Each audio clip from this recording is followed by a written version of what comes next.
నా దృష్టిలో ప్రేమ అంటే వాళ్ళ కొడుకు కాలేజీకి పోయి వచ్చేసి ఇంటికి వచ్చేసరికి మంచం మీద నీరసంగా పడుకొని ఉన్న తల్లికి ఎన్నడూ కాఫీ కలపటం రానివాడు స్టవ్ వెలిగించి పాలు వేడి చేసి కాఫీ కల్పించి, అమ్మా లే కాసేపు కూర్చో, చూడు నీకోసం ఎప్పుడు కాఫీ కలపలేదు, ఈరోజు కలిపాను అని చెప్పిస్తే ఆ తల్లి కళ్ళలో కనబడే వెలుగు ఎంత ప్రేమరా బిడ్డ అని అంట చూడండి.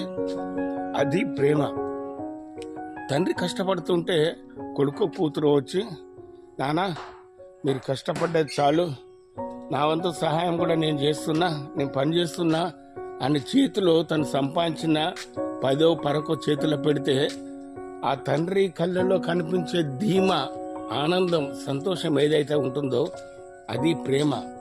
అంతేకాని నేటి సినిమాలు, నాటకాలు వీటి వల్ల కనిపించే శరీర సంబంధమైన ప్రేమ అనేది నిజమైంది కాదు. ఏమంటారు మీరు ఒకసారి చెప్పండి.